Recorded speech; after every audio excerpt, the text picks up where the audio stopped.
La Bible en un an, la 154e journée, le deuxième livre de Samuel, chapitre 23, versets 1 à 39, le livre des psaumes, chapitre 121, versets 1 à 8, le livre des proverbes, chapitre 15, versets 32 et 33, l'épître de Paul aux Romains, chapitre 2, versets 1 à 16.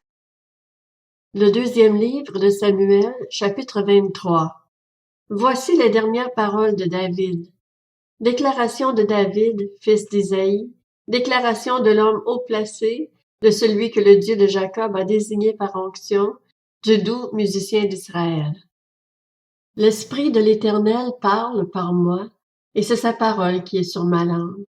Le Dieu d'Israël a parlé, le rocher d'Israël m'a dit, celui qui règne parmi les hommes avec justice, celui qui règne dans la crainte de Dieu, est pareil à la lumière du matin quand le soleil brille et que la matinée est sans nuage.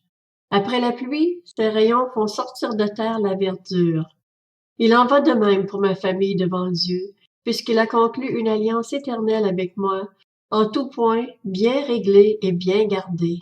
Il fera pousser tout mon salut et tous mes désirs. Les méchants, eux, sont tous comme des ronces dont on se débarrasse et que l'on ne prend pas avec la main. Celui qui les touche s'arme d'un outil en fer ou du bois d'une lance et on les brûle au feu sur place.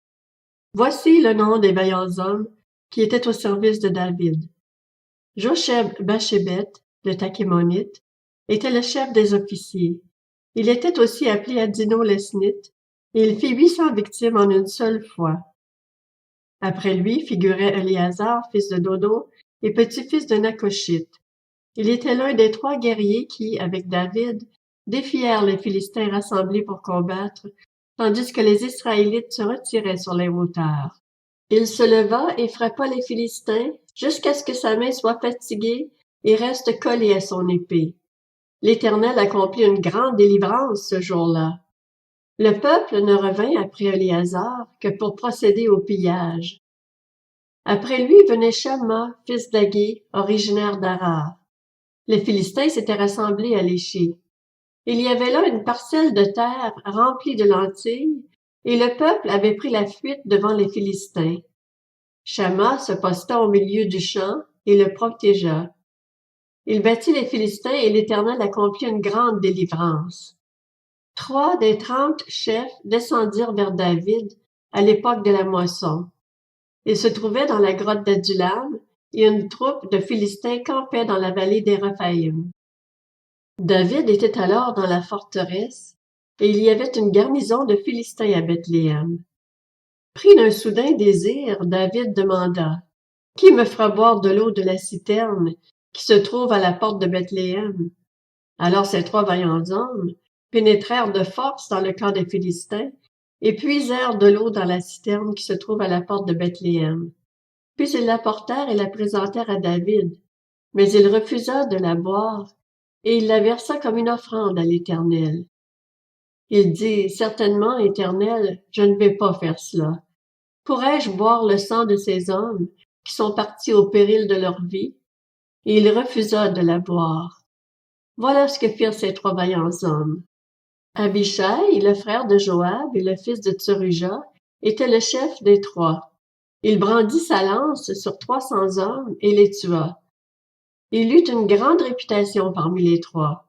Il était le plus considéré des 3, et il fut leur chef, mais il n'égala pas les 3 premiers. Benaja, le fils de Jehoiada, qui était un homme vaillant de Kabtsuel, fut célèbre par ses exploits. C'est lui qui frappa les 2 héros de Moab. Il descendit au milieu d'une citerne, et il y frappa un lion un jour de neige. Il frappa un Égyptien de belle allure qui tenait une lance à la main. Il descendit contre l'Égyptien avec un bâton, arracha la lance de sa main et s'en servit pour le tuer. Voilà ce que fit Benaja, fils de Jehoiada. Il eut une grande réputation parmi les 3 vaillants hommes. Il était le plus considéré des 30, mais il n'égala pas les 3 premiers. David l'admit dans sa garde personnelle.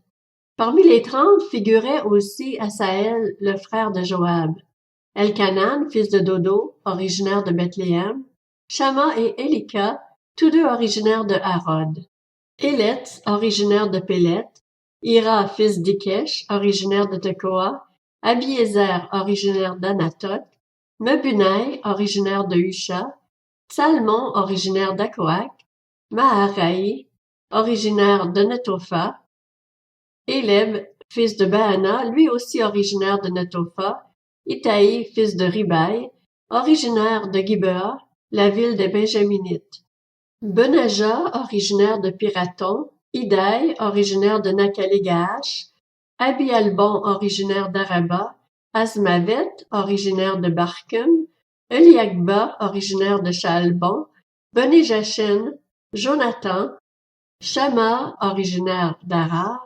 Akiam, fils de Charar, originaire d'Arar, Éliphélet, fils d'Akashbaï, qui descendait de Maacatien, Éliam, le fils d'Akitophel, originaire de Gilo, Etzraï, originaire de Carmel, Paharai, originaire d'Arab, Jigual, fils de Nathan, originaire de Tsoba, Bani, originaire de Gad, Sélec, l'Ammonite, Naharai, originaire de Beéroth, qui était le porteur d'armes de Joab, le fils de Tseruja, Ira et Gareb, originaires de Jéter, Uri le Hittite.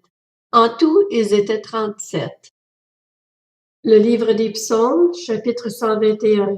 Chant des montées. Je lève mes yeux vers les montagnes. D'où me viendra le secours? Le secours me vient de l'Éternel, qui a fait le ciel et la terre. Qu'il ne permette pas à ton pied de trébucher, qu'il ne somnole pas celui qui te garde. Non, il ne somnole pas, il ne dort pas, celui qui garde Israël. L'Éternel est celui qui te garde. L'Éternel est ton ombre protectrice. Il se tient à ta droite.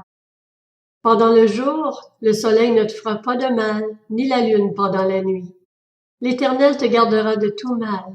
Il gardera ta vie. L'Éternel gardera ton départ et ton arrivée dès maintenant et pour toujours. Le livre des Proverbes, chapitre 15. Celui qui néglige l'instruction se méprise lui-même. Celui qui écoute un reproche acquiert du bon sens. La crainte de l'Éternel enseigne la sagesse, et l'humilité précède la gloire. L'Épître aux Romains, chapitre 2. Qui que tu sois, homme, toi qui juges, tu es donc inexcusable. En effet, en jugeant les autres, tu te condamnes toi-même, puisque toi qui juges, tu agis comme eux. Nous savons que le jugement de Dieu contre ceux qui agissent ainsi est conforme à la vérité. Et penses-tu, toi qui juges les auteurs de tels actes, et qui les fais aussi, que tu échapperas au jugement de Dieu? Ou méprises-tu les richesses de sa bonté, de sa patience et de sa générosité, en ne reconnaissant pas que la bonté de Dieu te pousse à changer d'attitude? Par ton endurcissement et ton refus de te repentir, tu t'amasses un trésor de colère pour le jour où Dieu révélera sa colère et son juste jugement. Il traitera chacun conformément à ses actes. À ceux qui, par leur persévérance à faire le bien, recherchent l'honneur, la gloire et l'incorruptibilité, il donnera la vie éternelle. Mais il réserve son indignation et sa colère à ceux qui, par esprit de révolte, rejettent la vérité et obéissent à l'injustice. La détresse et l'angoisse atteindront tout être humain qui fait le mal, le juif d'abord, mais aussi le non-juif. La gloire, l'honneur et la paix seront pour tout homme qui fait le bien, le juif d'abord, mais aussi le non-juif. Car devant Dieu, il n'y a pas de favoritisme. Tous ceux qui ont péché sans la loi périront aussi sans la loi, et tous ceux qui ont péché sous la loi seront jugés au moyen de la loi. En effet, ce ne sont pas ceux qui écoutent la loi qui sont justes devant Dieu, mais ce sont ceux qui la mettent en pratique qui seront déclarés justes. Quand des non-juifs qui n'ont pas la loi font naturellement ce que prescrit la loi, ils se tiennent lieu de loi à eux-mêmes, bien qu'ils n'aient pas la loi. Ils montrent que l'œuvre de la loi est écrite dans leur cœur, car leur conscience en rend témoignage, et leurs pensées les accusent ou les défendent tour à tour. C'est ce qui paraîtra le jour où, conformément à l'Évangile que je prêche, Dieu jugera par Jésus-Christ le comportement secret des hommes.